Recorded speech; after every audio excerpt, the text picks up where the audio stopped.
The journalist clearly saw an American Black Hawk helicopter approaching, but he didn't tell the Russian soldier in front of him. He let the soldier continue his performance while he sneakily observed the lake and then put his phone back in his backpack. At that moment, the American helicopter roared past them. The captain quickly pulled the soldier back, while the journalist took advantage of the chaos to grab his backpack and jump off the helicopter. Seeing someone fall, the soldiers panicked. The captain urgently ordered the pilot to turn around to search for him. They flew back to the spot where the journalist had fallen. The soldiers leaned out to look, but they couldn't find any trace of him on the lake. Little did they know, he had already swum to the shore. Seeing the helicopter searching for him, Ivan even hid behind some rocks to avoid detection. The soldiers wanted to enter the water to continue the search, but the Black Hawk helicopter was already driving them away. The captain had no choice but to leave. Only after the helicopter departed did Ivan let out a sigh of relief. He didn't dare waste time and immediately made his way to a market, where he found a weapons dealer and bought a large number of weapons and transportation. After preparing everything, he put on a headscarf and set off alone into Syria. He drove through ruins and narrow paths, quickly arriving at an abandoned village, where he found a burned-out armored vehicle. He also picked up a scorched firearm from the ground and carefully kept it. Then he gathered the soldiers' bodies and buried them, erecting a tombstone and inscribing an epitaph. Just as he was finishing, a vehicle approached suddenly. Ivan looked carefully and realized it was bad news, armed militants wielding AKs. He quickly got on his motorcycle to flee, but the militants chased him relentlessly, not intending to let him escape. They chased him all the way to the marketplace.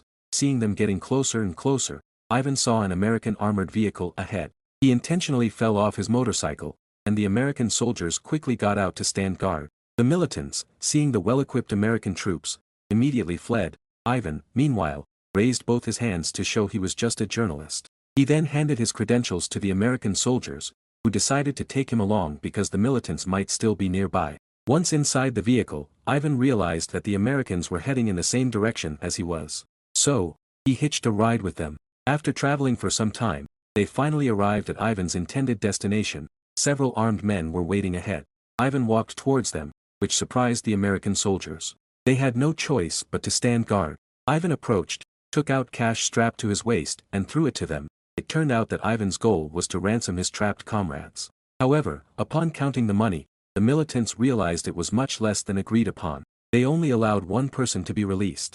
With no other choice, Ivan took one of his comrades away first. Once in the vehicle, Ivan took out a rocket launcher and handed it to his comrade. He himself, armed with a handgun, returned to the militants, telling them he wanted to stay and be their little brother.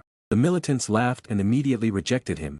Ivan smiled slightly and looked back. His comrade opened the car door and aimed, hitting his target with a single shot. Chaos ensued. Ivan quickly seized the leader. The American soldiers, now forced into the fight, helped eliminate the enemies. But nearby militants were already on their way to provide reinforcements. They hurriedly got into their vehicles and fled, only stopping once they were far away. Ivan's actions had enraged the American soldiers, who beat him on the spot. It turned out Ivan wasn't a journalist but a member of a Russian security company. The person he rescued was his former commanding officer. The American soldiers didn't want to get further involved, so they left some supplies and told Ivan and his comrades to escape on their own. During their subsequent journey, although they did not encounter militants, the vast desert posed a significant challenge.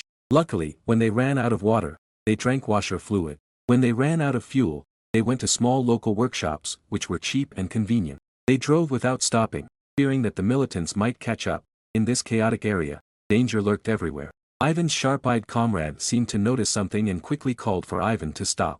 They got out and checked, finding only an ordinary rock ahead, but his comrade wasn't convinced. He tapped on it gently, and the sound was clearly hollow. He carefully brushed away the surrounding dirt and pried with his knife, revealing a landmine underneath. With skilled hands, his comrade disarmed it. Seeing the danger, Ivan decided to rest there until dawn. However, when he woke up, he found several AKs pointed at his head. Ivan quickly drew his gun in response. His comrade got out of the vehicle, urging everyone to stay calm. The other party turned out to be local militia from a nearby village. Ivan offered them money, explaining they needed supplies. The militia, seeing they meant no harm and had money, led them to their village. Unbeknownst to them, there was a tracker on their vehicle, and the militants had followed them using their phone signal. After repairing their vehicle and restocking supplies, they immediately continued their journey towards the Russian base without resting. However, they were soon pursued by militants. Ivan quickly used a satellite phone to contact the Russian base, informing them he had rescued a prisoner and had reached Russian-controlled territory. He requested air support and provided their coordinates. As the militants got closer, Ivan decided to stop and hold them off while waiting for rescue. Though they had the advantage of the terrain, the militants outnumbered them. A wounded comrade climbed to a higher spot with a machine gun and took out the opposing machine gunner with a single shot. Seeing the enemy had a machine gunner, the militants lost their momentum and took cover, giving Ivan's group a chance to fight back, but it didn't last long. A shell hit their comrade in the high position, leaving him gravely wounded. Determined, he carried a backpack filled with explosives, dragging his numb legs inch by inch towards the enemy. Soon, he was captured. The militants, excited about recapturing the prisoner, began taunting him. Just as they were celebrating, the comrade activated the bomb, killing several enemies instantly. Ivan and the others took advantage of the chaos to escape. The reinforcements arrived just in time, and attack helicopters carpet-bombed the area. Once Ivan and his surviving comrade escaped the bombing zone, they waved their hats in relief. Thus, without any governmental support, Ivan successfully rescued a hostage on his own. Truly a hero.